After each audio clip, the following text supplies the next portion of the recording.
সন্তান ভূমিষ্ঠ হওয়ার আগে মাতা পিতা হিসেবে দুইটা করণীয়। একটা হচ্ছে ভালো মা চয়েস করা, আর একটা হচ্ছে রাসূলের মাসনুন তরিকায় মাসনুন দোয়াগুলি পড়া।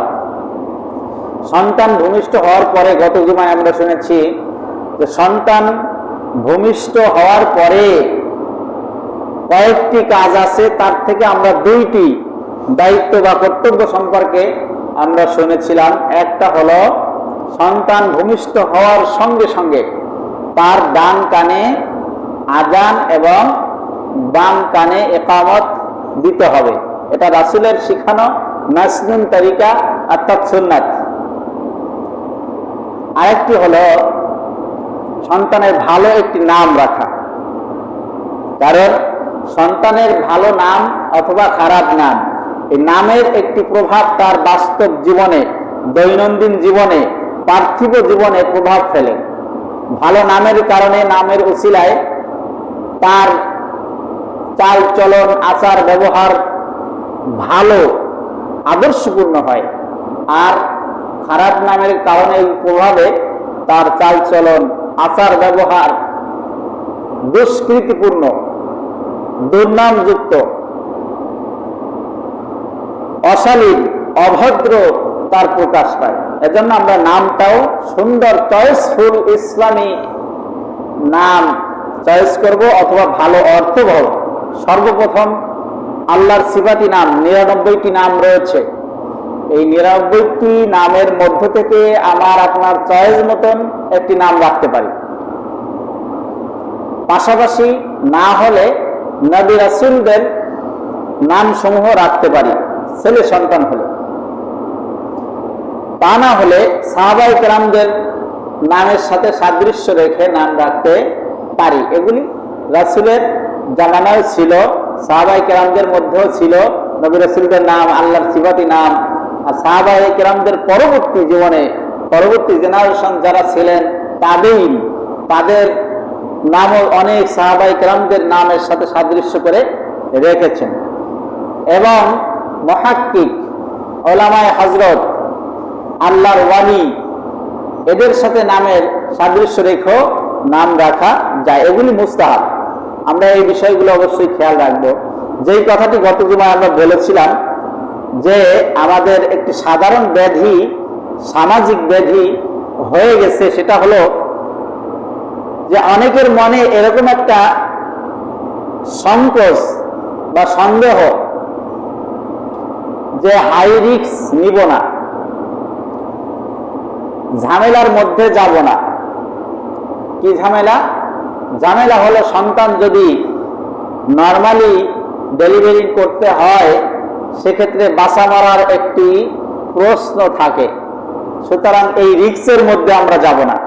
আমার একজন ঘনিষ্ঠ ব্যক্তির মুখ থেকে এরকম একটা বক্তব্য আমরা শুনেছি, আমি শুনেছি, মানে আমি সরাসরি শুনি নাই, আমার ওয়াইফকে বলছেন, তিনি এসে আমাকে বলতেছে যে না, আমরা রিস্কে যাব না, 6 তারিখ ডেট, আমরা 5 তারিখে সিজার করাবো।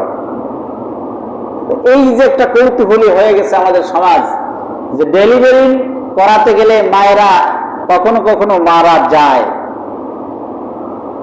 কিন্তু কিছু মানুষের ধারণা, আমাদের কিছু লোকদের ধারণা এমনটি হয়েছে যে ডেলিভারি যদি সিজারিয়ানের মাধ্যমে, সিজারের মাধ্যমে যদি করা হয় তাহলে মনে হয় ওই প্রসূতি আর মারা যাবে না। আচ্ছা, হায়াত মওত কি ডাক্তারের হাতে আছে নাকি? কি বলেন? ডাক্তারের হাতে নাই। হায়াত মওত কি ওই বাচ্চা হওয়ার সময় মানে মরবে, এমনি নরমালি হতে গেলে, আর ডাক্তারের কাছে আসলে মরবে না, এরকম কোনো নিশ্চয়তা কেউ দিয়েছেন? বরঞ্চ আল্লাহ রাব্বুল আলামিন কি বলেছেন? ওয়াইযা আজালুহুম লা ইস্তাখিরুনা সাআতাও ওয়া লা ইস্তাকদিমুন।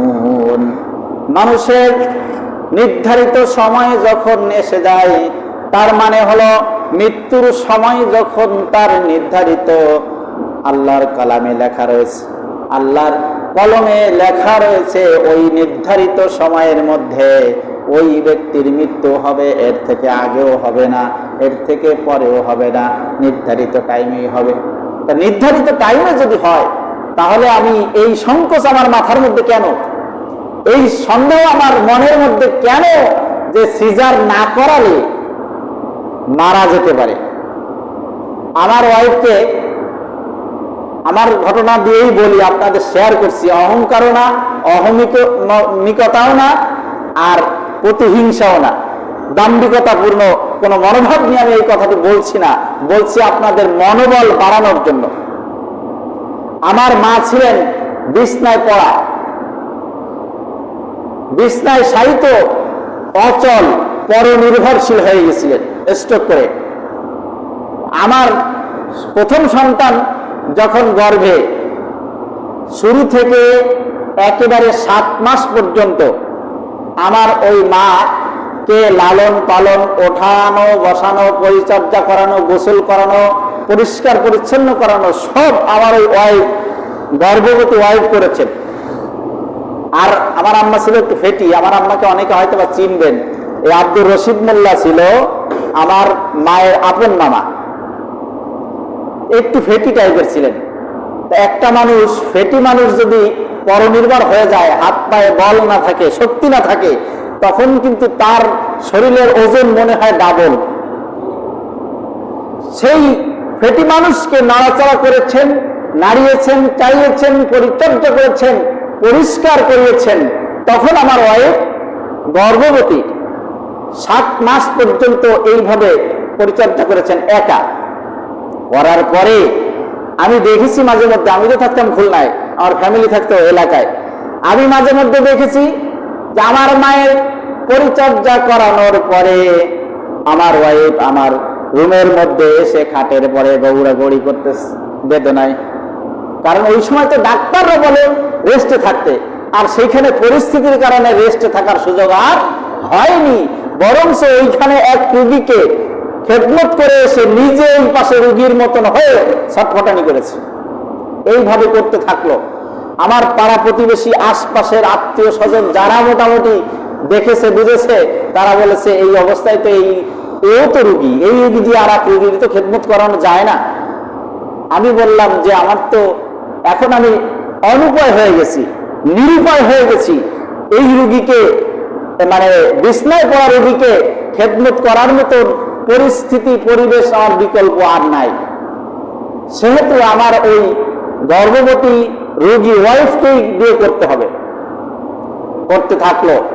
কিন্তু মানুষ আমাকে ভয় দিতেছে বিভিন্ন কায়দায়, যে গর্ভস্থিত সন্তান অনেক সময় বিকলাঙ্গ হয়ে যায়, অনেক সময় সন্তানের ক্ষতি হয়ে যায়, সারা জীবন তোমাকে আফসোস করতে হবে।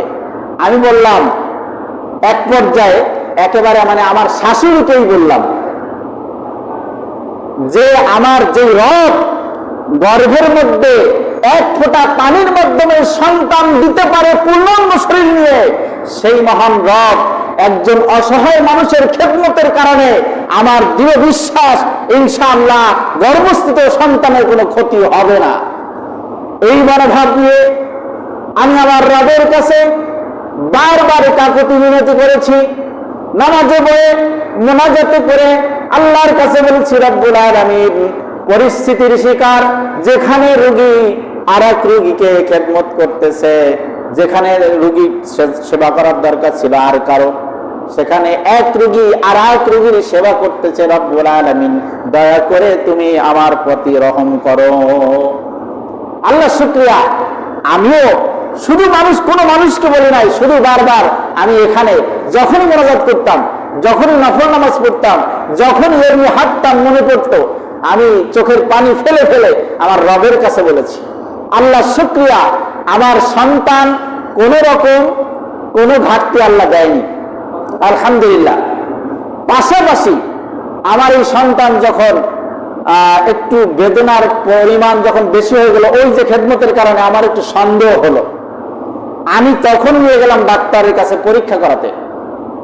বাগেরহাটে মেরি স্টপ কি জানি একটা ক্লিনিক আছে, মহিলা ডাক্তার দিয়ে পরীক্ষা করালাম।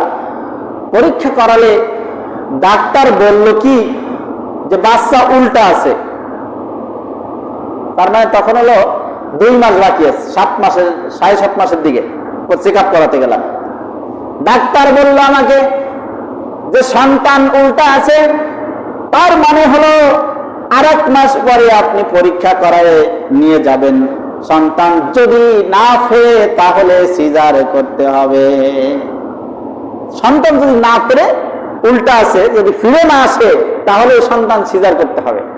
আমি তখন ছোট্ট একটি কথা বললাম যে ডাক্তার সাহেব, কোরআনের থিওরি অনুযায়ী আমরা জানি যে সন্তান ভূমিষ্ঠ হওয়ার আগে, কয়েকদিন আগে অথবা কয়েক ঘন্টা আগে আল্লাহ রাব্বুল আলামিন তার কুদরত দিয়ে সন্তানকে ফিরিয়ে দেন, সুতরাং সিজার লাগবে না ইনশাআল্লাহ।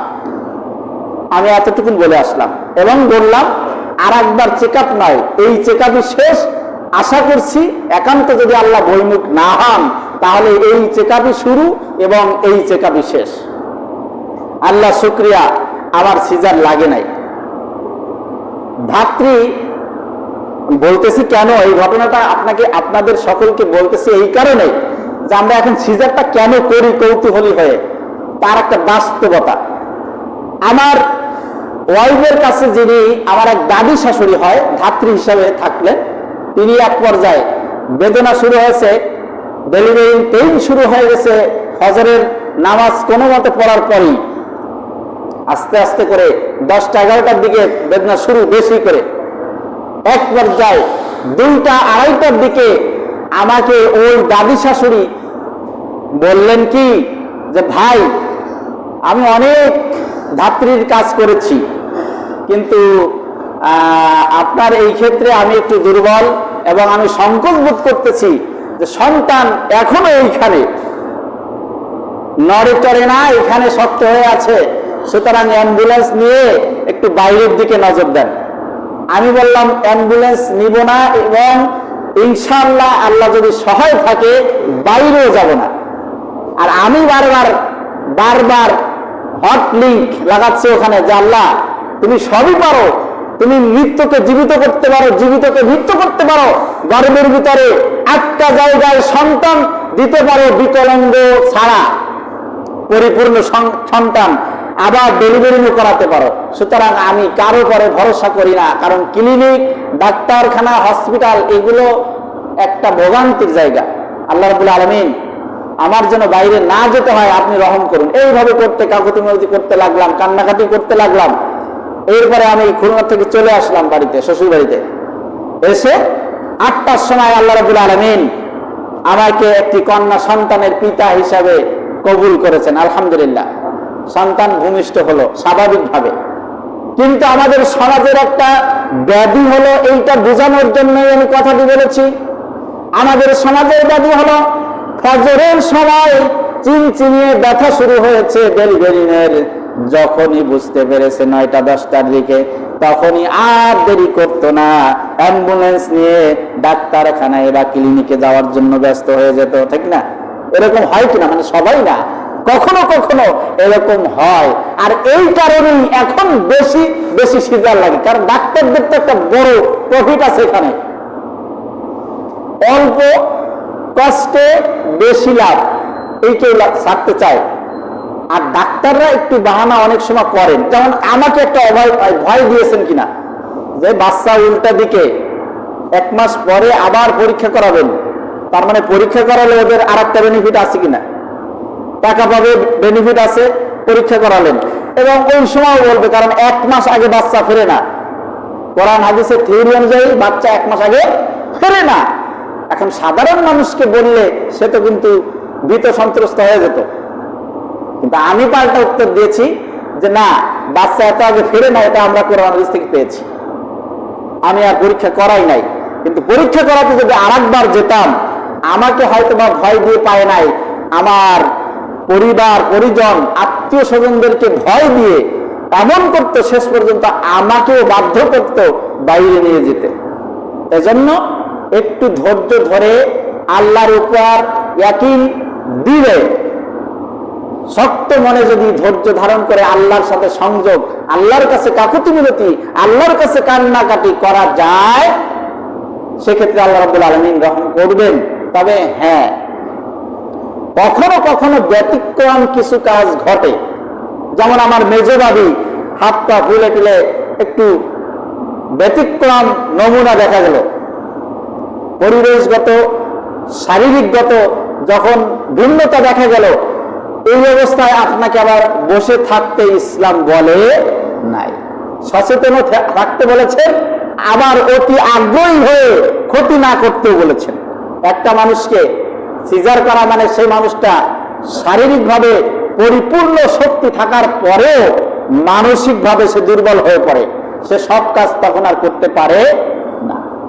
যাই হোক, নার্সের কাছে ডাক্তারের কাছে যখন সন্তান ভূমিষ্ঠ হয়, আপনার আমার রাসূলের শিখানো থিওরি অনুযায়ী আযান ইকামত দেওয়া হয় না, হয় না। আর যখনই হয় না, এই সন্তানই তখন বড় হয়ে আস্তে আস্তে আস্তে আস্তে অশালীন হয়ে যায়, অভদ্র হয়ে যায় এবং বেয়াদব কায়দার চাল চলন তার সমাজে, কুকৃতি সমাজের মানুষ দেখতে দেখতে ভোগান্তির শিকার হতে হতে মানুষগুলি অতিষ্ঠ হয়ে যায়, ঠিক কিনা? শেষ পর্যন্ত বাবা বা আত্মীয় স্বজন বলে এক পর্যায়ে যে বাবা ওর কথা, বা ভাই ওর কথা তোমরা বলো না, ও তো কারো কথা শুনে না, ও ডেঞ্জারাস হয়ে গেছে, ও বেয়াদব হয়ে গেছে, ও লাগাম ছাড়া হয়ে গেছে, ঠিক কিনা? এরকম বলে। এই দোষটা আমাদের, আমি বলবো। কারণ আল্লাহ রাসূল বললেন, সন্তান যখন ভূমিষ্ঠ হবে কানে, ডান কানে আযান দাও আর বাম কানে ইকামত দাও। এইটা দিলে প্রথমেই তার সুপ্ত মেধার মধ্যে আল্লাহ রাব্বুল আলামিনের একাত্মবাদী ঘোষণা পৌঁছে দেওয়া হলো। ইসলামের ফিতরাতের উপর রাসূল করিম সাল্লাল্লাহু আলাইহি ওয়াসাল্লাম বলেছেন, কুল্লু মাউলুদুন ইউলাদু আলাল ফিতরা। প্রত্যেকটা শিশুই জন্মগ্রহণ করে, মায়ের গর্ভ থেকে বেরিয়ে আসে, সে ইসলামের উপর। আর এরপরে তার মা বাবা বা তার পরিবেশ, তার পরিজন হয় ইহুদি বানায়, না হলে খ্রিস্টান বানায়, না হলে ধর্ম অগ্নি পূজারক বানায়, না হলে মূর্তি পূজারক বানায়। এগুলি করে তার পরিবেশ অথবা তার মা বাবা। তাহলে এই জন্য আমাদের সচেতন হতে হবে। আমাদের সুন্নতি তরিকায় যদি এগোনো যায় তাহলে লাভবান ধাপে ধাপে। আল্লাহ শুকরিয়া যে আপনি যখন আল্লাহর বা ইসলামের নীতির মধ্যে, গণ্ডির মধ্যে থেকে চলতে পারবে, সব পৃথিবী মনে হবে আপনার কাছে সহজ হয়ে গেছে।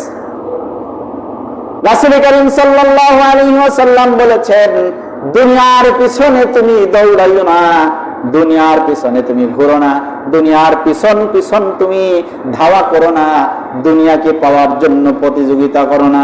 তুমি যদি আমার তোমার রবের জন্য, রবকে পাওয়ার জন্য, রবকে খুশি করার জন্য, রবের একনিষ্ঠ বান্দা অথবা বান্দি হওয়ার জন্য চেষ্টা করো, তখন যদি তোমার রব তোমার জন্য খুশি হয়ে যায়, গোটা পৃথিবী তোমার পিছনে ধাওয়া করবে তোমাকে ধরার জন্য। তখন আর তোমার দুনিয়া ধরা লাগবে না, তোমাকে ধরার জন্য দুনিয়া তোমার পিছনে ছুটবে। সুবহানাল্লাহ বলেন। আল্লাহর হাবিব বলেন, মানুষ যখন কোনো ভালো কাজ করে আর ওই ভালো কাজের মাধ্যমে যদি আল্লাহ রব্বুল আলামিন যদি খুশি হয়ে যায়, তাহলে আল্লাহ রব্বুল আলামিন সর্বপ্রথম ফেরেশতাদের সর্দার যিনি হযরতে জিবরাইল আলাইহিস সালামকে আহ্বান করেন। হযরতে জিবরাইল আলাইহিস সালামকে আহ্বান করে বলেন, ওহে জিবরাইল, ফুলান ইবনে ফুলান, অমুকের সন্তান অমুক ডাকবে। কিয়ামতের দিনও আল্লাহ রাব্বুল আলামিন ডাকবেন পিতার নাম ধরে, এই আব্দুল্লাহ ইবনে ওমর, এই আব্দুল্লাহ ইবনে মাসউদ, এইভাবে করে বাপের নাম সহ সন্তান ডাকবেন। এজন্য আমাদের সমাজে একটা কথা আছে, মা বোনেরা আবার স্বামীদের নামের সাথে বিবাহের পরে একটু তাল মিলিয়ে রাখে।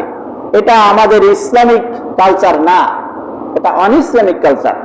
স্বামীদের নামের সাথে নাম রাখলে কোনো বাড়তি ফজিলত নাই, না রাখলে কোনো ক্ষতিও নাই, বরঞ্চ বাপের পরিচয় অমুক সালমা বিনতে হোজাইল, মানে যার মেয়ে, তার বাপের নাম সহ পরিচয় দিতেন আরব সমাজে। কিয়ামতের দিনও ঠিক এইভাবে রাখা হবে। আল্লাহ রাব্বুল আলামিন জিবরাইলকে বলেন, আমি অমুক ইবনে অমুক, অমুকের সন্তান অমুককে ভালোবাসি, সুতরাং তুমিও তাকে ভালোবাসা শুরু করে দাও। আলহামদুলিল্লাহ বলবেন না? তুমিও তাকে ভালোবাসা শুরু করে দাও। হযরত জিবরাইল বলবে জিবরাইল, যত ফেরেশতাকুল রয়েছে সমস্ত ফেরেশতাকুলদেরকে ডেকে সমাবেশ করে তুমি তাদেরকেও জানিয়ে দাও যে আমি আল্লাহ তাকে ভালোবাসি। সুবহানাল্লাহ।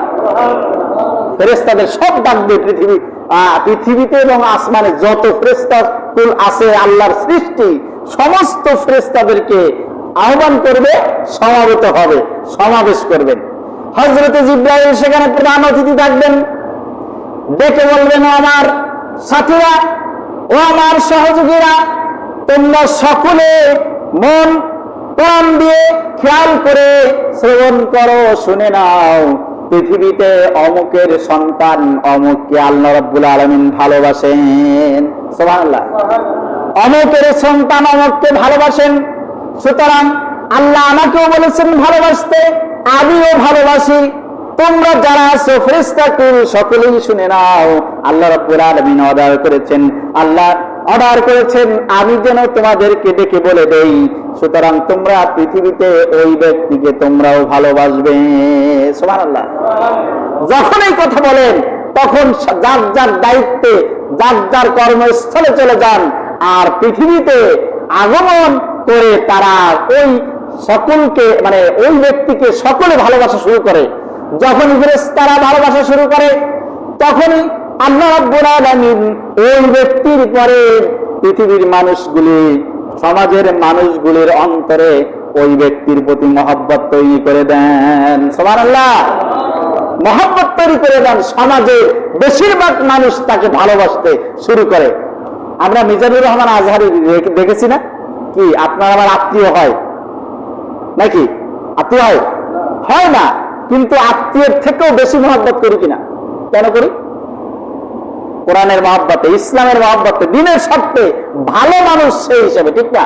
আল্লামা সাইদি সাহেবকে নাম শুনলে কলিজার মধ্যে ধাক্কা মারে এখনো, ঠিক কিনা? তিনি কি কাউকে পৃথিবীর মানুষজনকে অনেক অনেক ঢেলে ঢেলে দিয়েছেন, এই জন্য মহব্বত করে? বা তার আত্মীয় সবাই এরকম এই জন্য মহব্বত করে না? কেন মহব্বত করে? দিনের জন্য, কোরআনের জন্য, ইসলামের জন্য একজন ভালো মানুষ, ঠিক কিনা? এই মহব্বত তৈরি করে আল্লাহ আরশ থেকে ঘোষণা করে দেওয়ার পরে গোটা পৃথিবীতে আসমান এবং জমিনের সকলেই তাকে ভালোবাসা শুরু করে। বলেন আলহামদুলিল্লাহ। সুতরাং আপনার আমার সন্তান যদি ভালো হয় তখন তার প্রতি সমাজের মানুষগুলিও ভালো মহব্বত, ভালোবাসা তৈরি করবেন, করে দিবেন আল্লাহ রাব্বুল আলামিন।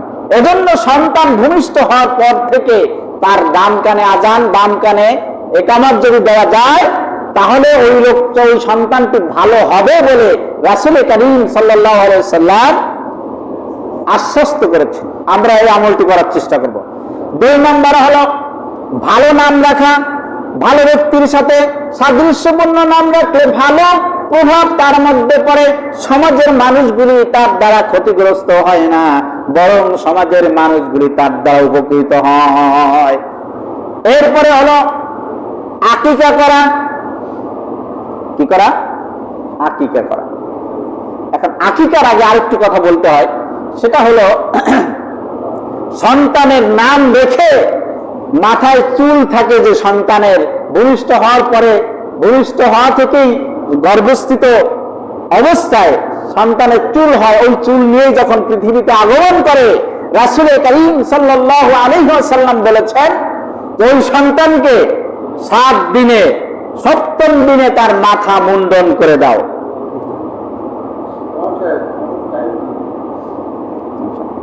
7 দিনে মাথা মুন্ডন করে দাও। আমরা অনেকে কিন্তু এই জায়গায় আবার একটু বেশি দরদ দেখাতে গিয়ে রাসূলের সুন্নাতকে অবজ্ঞা করি। কারণ অনেকে বলে যে এত ছোট বাচ্চা 7 দিন বয়স, ওর তো এখানে চান্দি, মাথার চান্দি না কি বলে, মাথার চান্দি এই জায়গাটা দেখবেন এরকম এরকম করতে থাকে, আমি দেখেছি।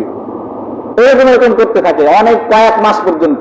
7 দিনের সময় তো মনে হয় তুল তুলে, এত নরম মাথা, এই চুল কাটলে, মাথা মুন্ডন করলে ব্রেনের ক্ষতি হয়।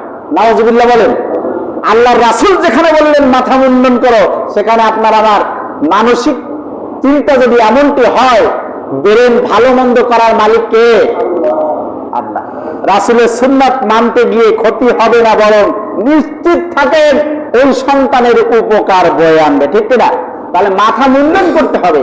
মাথা মুন্ডনের পরে এই চুল যেন ফেলে দেওয়া যাবে না।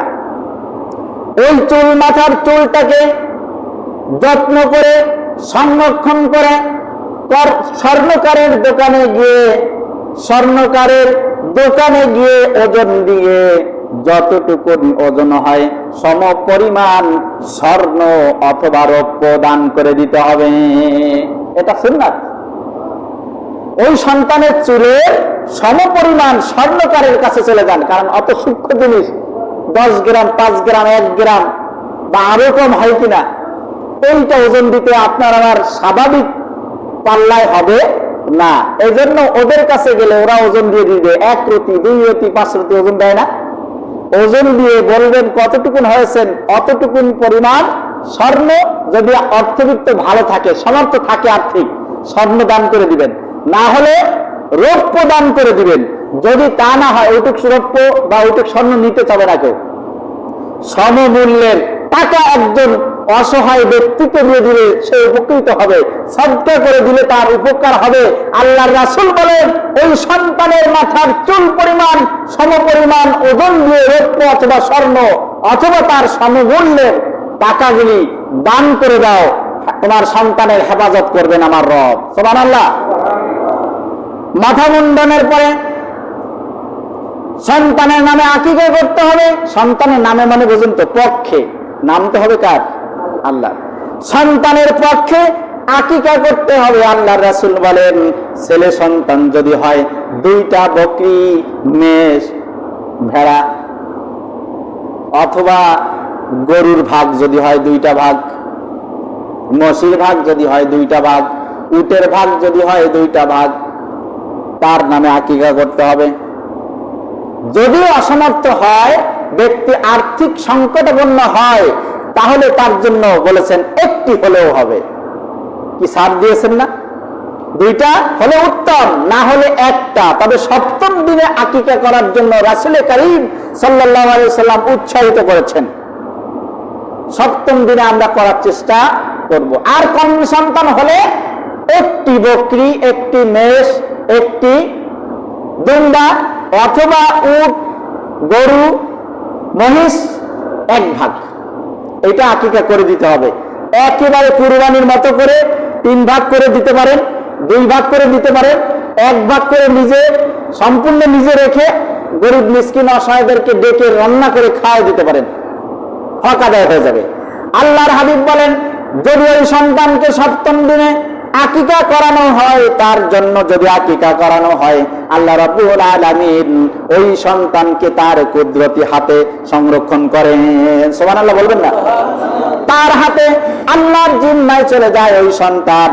বড় বড় ক্ষয়ক্ষতি থেকে, রোগ বালা মুসিবত থেকে আল্লাহ হেফাজত করেন। আমার মেয়ের জীবনে নাপা নামক একটা সিরাপ, এই সিরাপটা মনে হয় জীবনে 2 বার খাইয়েছি 3 বছর পর্যন্ত। এই ছাড়া কোনো ওষুধ লাগে নাই, আল্লাহ শুকরিয়া। আর হোমিও কিছু থিওরি তো আমাদের আছে, ওই সেইভাবে ঘরোয়া ভাবে কিছু ওষুধ হোমিও ভাবে মাঝে মধ্যে সর্দি জ্বর ইত্যাদি ইত্যাদি। বাড়তি কোনো খরচ, আল্লাহর রহমত। 2টা সন্তান দিয়েছেন, 6 বছর একজন, 6.5 বছর, আর একজন 3 বছর। আল্লাহ শুকরিয়া, এখন পর্যন্ত মেজর কোনো ডোনেশন দিতে হয়নি, হেফাজত করেছেন আল্লাহ। আমি বিশ্বাস এটা আপনাদের, আমি আমার তাকব্বুরের জন্য নয়, আউযুবিল্লাহি মিনাশ শাইতানির রাজিম, আমি আশ্রয় চাই আল্লাহর কাছে, আপনাদেরকে উৎসাহিত করার জন্য বলছি। ইসলাম মানলে বরকত দান তিনি কে? ইসলাম মানলে বরকত দান তিনি কে?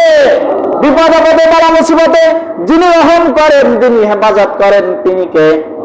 আল্লাহ। সুতরাং আল্লাহ এবং আল্লাহর রাসূল যেই আদর্শ শিখিয়ে দিয়ে গেছেন, এই আদর্শ অনুযায়ী আপনি আমি যদি চলি, আপনার আমার সন্তান সন্ততি পরিবার পরিজনের মধ্যে বরকত দিবেন কে?